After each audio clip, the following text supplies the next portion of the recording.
So it is 9:57. Oh my gosh. My friend just texted me, PWI life is trying. If y'all don't know what that means, it means going to a predominantly white school.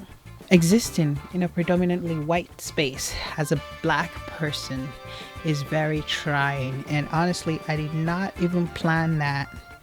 And that kind of just, I guess, keys us into what my video was going to be about today, which is how I have been surviving as a black, older, trans, non-binary, queer student, filmmaker, and storyteller at a PWI institution.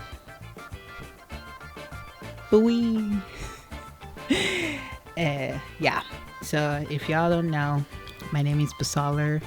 Welcome to my channel. Today I wanted to talk about what I've been doing to help me get through, exist in a space that almost feels like doesn't want me, even though that's not what it says.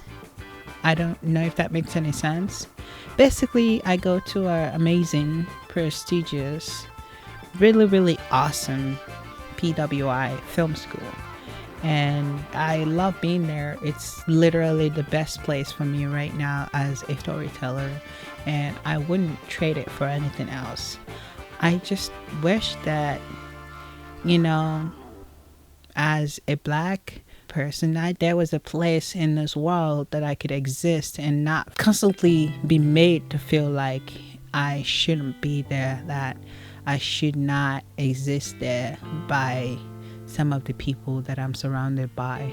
And what's sad is that I don't know if a lot of these people are aware of what they're doing, because most people are not clued into how some of their words, some of their actions, some of the things that they do, some of how they behave to other people can literally make them feel this way, because they don't realize that there are things that they're being taught that can make the people around them to feel like that. I basically just don't want to start pointing fingers or naming names, because that's really not what this is about. This is about how I've managed to learn to just take all of that and figure out how to just, I wouldn't say deal with it, because I'm trying to deal with it and it's a lot, and I'm not the only one. That's what sucks about it. How I'm pushing on with all of that is that, yeah, it's only 1 week. It's not even, honestly, the week hasn't even ended yet. And what's really unfortunate is that a lot of these things are not surface level outright happenings. They're not things you can just point fingers and be like, oh yeah, that person did this to me, or oh yeah, that person did that to me. These are subliminal, microaggressive things that you cannot exactly prove, because duh. And so it kind of just leaves you trying to prove to yourself that you're not crazy, trying not to second guess yourself about a lot of these things. And so rather than trying to accuse anyone of anything or try to speak up about a lot of things, a lot of us, the black people in that space that are experiencing these things, just find ways to cope with it by either forming communities with some of the people that we are able to form communities with there. And that's the other thing.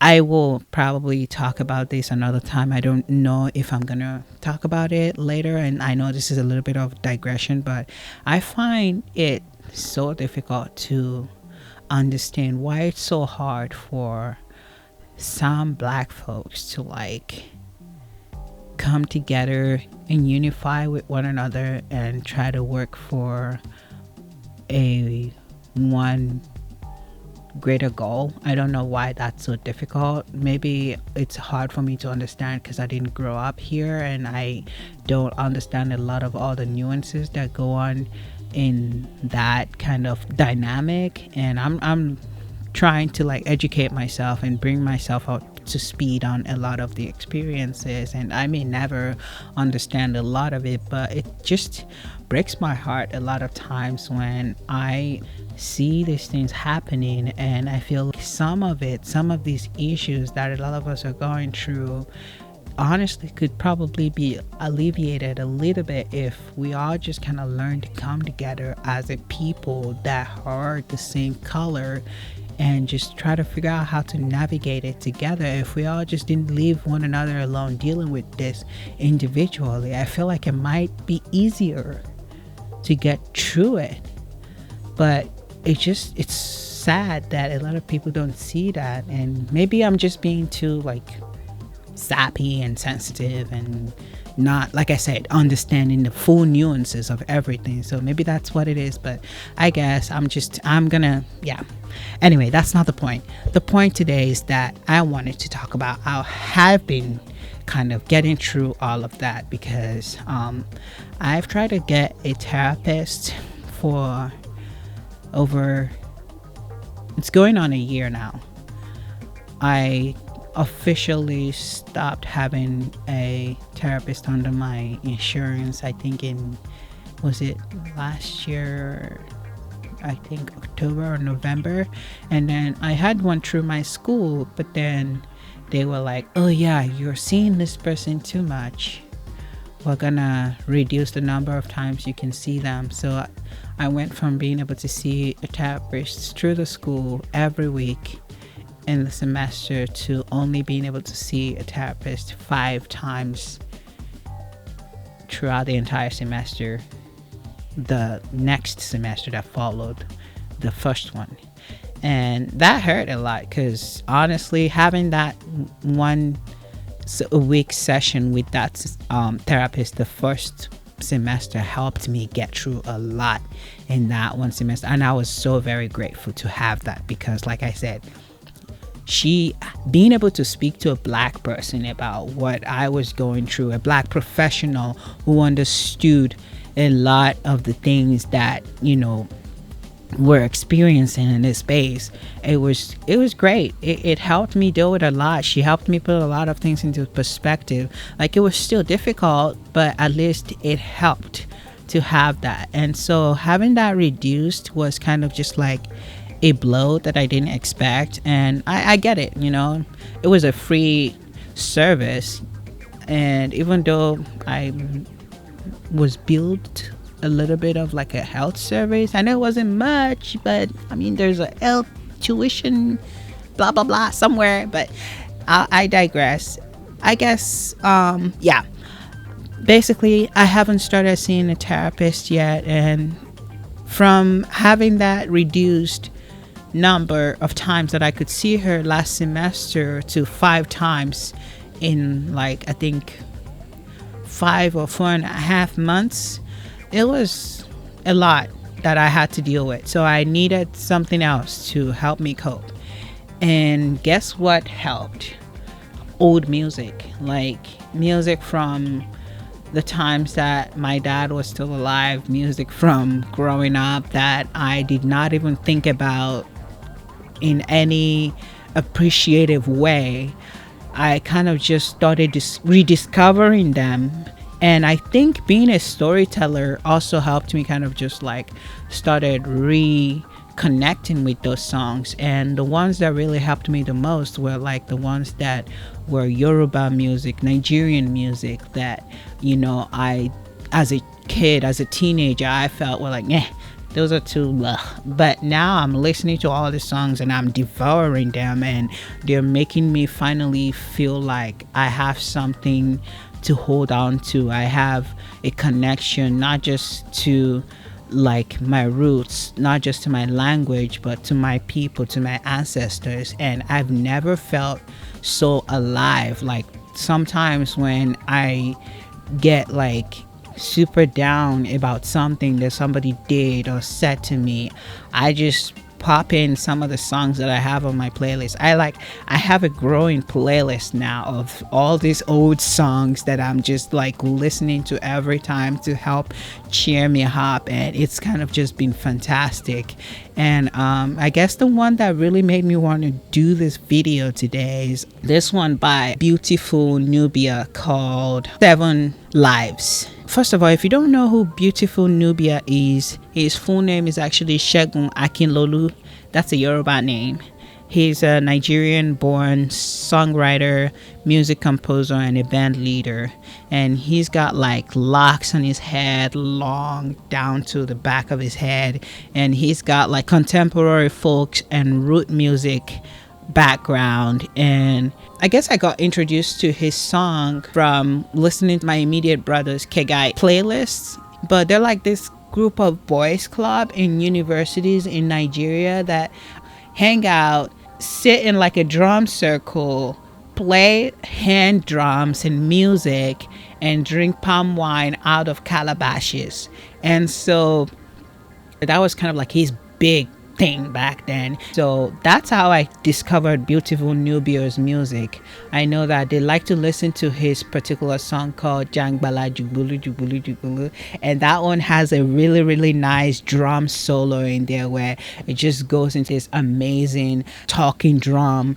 I started falling in love with his song from that particular song. So now that I have access to internet to be able to go back and start listening to these songs, I rediscovered him last week, and then I started listening to some of his songs again, and then I came across 7 Lives, and after listening to that, I just was, oh my god, this feels so like it was talking to me.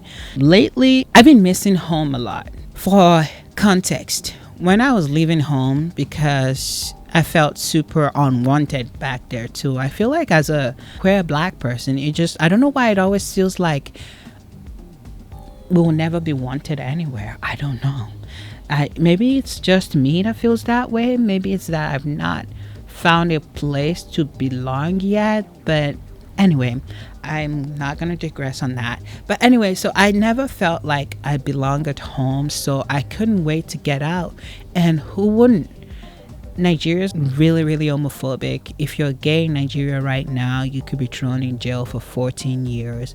Or if you, heaven forbid, find yourself in the northern part of Nigeria and you're caught for being gay, you could be stoned to death. You could be sentenced to be stoned to death. There's like evidence of that literally happening about 2 months ago of 2 gay guys that were caught and literally sentenced to be stoned to death. I don't know if they carried out the sentence just yet, but it's a very sad and scary place for queer people right now. And when I was leaving, it was pretty bad too, so I could not wait to get out. And when I was leaving, everyone was telling me, oh, Busola, you're gonna miss home, blah blah blah, and I was like, no, I'm not gonna miss this place. And so now hearing myself say that I miss home is like, what am I, it feels very strange to my ears. But yeah, I've been missing home lately, and I think maybe my dad dying also contributed to that. But I also think a lot of that also comes from living and being amongst people who just makes me feel like I don't belong here every day. And it kind of just makes me long for that community that I know that if people don't know that I'm gay at home, they don't treat me any different until they know that I'm gay, which is pretty horrible to say. And I guess maybe it's a bit of a Stockholm syndrome kind of thing, but at least I know that I will be among people who will genuinely actually give a shit about me just for being part of them. Like, I know that as a Yoruba person, when I get to a Yoruba state, when I get to Lagos, when I get to Ondo State, my hometown, all I have to do is speak my language and everyone would think I'm home and things like that. I know it's not that easy, but that's just an example, right? And so just being able to connect to all of that through the music just keeps making me miss home and just keeps making me feel like, you know what, this is what I need. This is what I need to know that I come from somewhere and I cannot wait to be able to visit and just re-experience all of that. And so that hope, that joy that I can celebrate within myself, that I recognize this language, I recognize this place when I hear those things in the lyrics of the song, just makes me feel alive. It makes me feel hopeful. It makes me feel like I'm going somewhere. It makes me feel like I know where I'm coming from. Like the beginning of the song, it goes, in my journey throughout the world, over the land and over the sea, I see different cultures and different people's ways. I was born where the sun never sets and never rises. I was born where the heat is like second skin. I can attest to that. When I visited Nigeria last November, oh my God, I was wearing this flimsy thing sweatshirt on the plane because it always gets cold in the plane and I get cold really easily. And I was like, oh yeah, I'm just gonna wear this. It shouldn't be that hot in Lagos. And I get off the plane and it was like, what was I thinking when I wore this? So yeah, it can be really hot, or it was really hot. I don't know how the weather is gonna be out there when I do visit again, but I totally felt that. It continues to, like, children crying on the streets, automobiles and making noise. The land is growing dry and weak, spirits dying low. The forefathers calling me and never tire, never weaken. The pride in me is busting loose. I'm an African child. So after hearing that line, something just gets pricked in me. Because I'm like going to class amongst all these people that looks at me like I'm some kind of like weird freak of nature that probably I'm honestly, I don't want to think about when I listen to this. It doesn't even make me think about what they're thinking of me, because at that point I don't care anymore. All I care about is the fact that I'm thinking about home. I'm thinking about what home looks like, what home used to look like, because this song is bringing me back there. It's making me remember my folks, and that makes me really, really, excited about something, about some place that I can't wait to be, that I can't wait to see sometime soon. And then it continues again with that. On the farm, my father called me down behind the tree. He said, prostrate at my feet and say a few prayers. Then he told me all the stories of my brave ancestors. He said, look into my heart, son. You were born to be great. So this line gets me a lot because, first of all, as someone who was assigned female at birth, I would be kneeling down to greet, not prostrating. But yeah, that's a big Yoruba tradition that when you're greeting your elders, anyone who's older than you, as a guy or as a male, you have to prostrate flat. And then as a female, you have to kneel down. That's kind of how you bow. It's like akin to bowing, basically, to receive blessings from your elders, for them to bestow their wisdom upon you. And so listening to this song, those are the things that I'm remembering, and I'm just like, man, I cannot wait to be able to do all of these things, and so when I'm busy thinking about all of that, it leaves me very little room to worry and think about how some annoying white person made me feel. I'm not saying all of that's not going to be there, but just having these songs on my playlist, I've just really, really, really been helping. And I felt like I needed to make a video about it today because it's just been helping. But let me continue. And basically the next line goes, so in the twilight I went home behind my father with listening to the songs of birds, whispers of the night. I was singing 7 goats, 7 leaves, 7 calories, 7 nuts, 7 lives. That's what we've got. I am an African child, overseas and over land, over mountains and in the wild. I'll be brave and I'll be strong, and I'm an African child. So let me sing that part because it excites me a lot and it makes me feel like really, really good. Every time that part comes around and I have my AirPods on in campus filled with like a bunch of white people. I'm just like going around just like literally dancing out because it gets me really, really excited. And I go, 7 goats, 7 leaves, 7 carrots, 7 nuts, 7 lives. That's what we've got. I'm an African child. Overseas, over land, over mountains and in the wild, I'll be brave and I'll be strong, and I'm an African child. And so all of that, it kind of just makes me feel really, really empowered to like know that I've managed to find myself in this space that every day I'll come in there.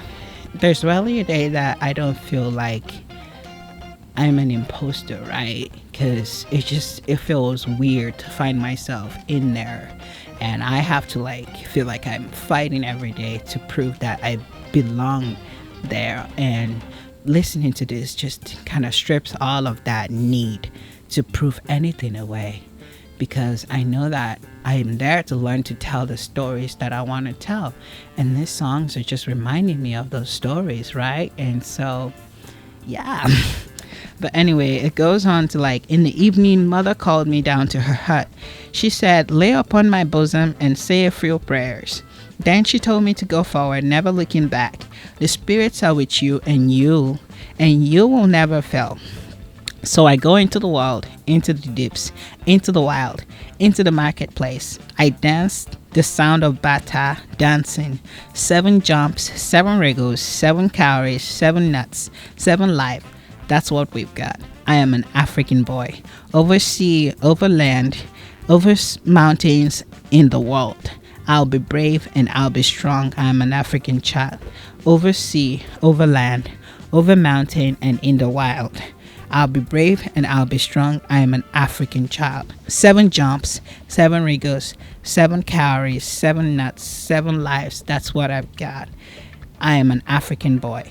Over sea, over land, and over mountains in the world. I'll be brave and I'll be strong.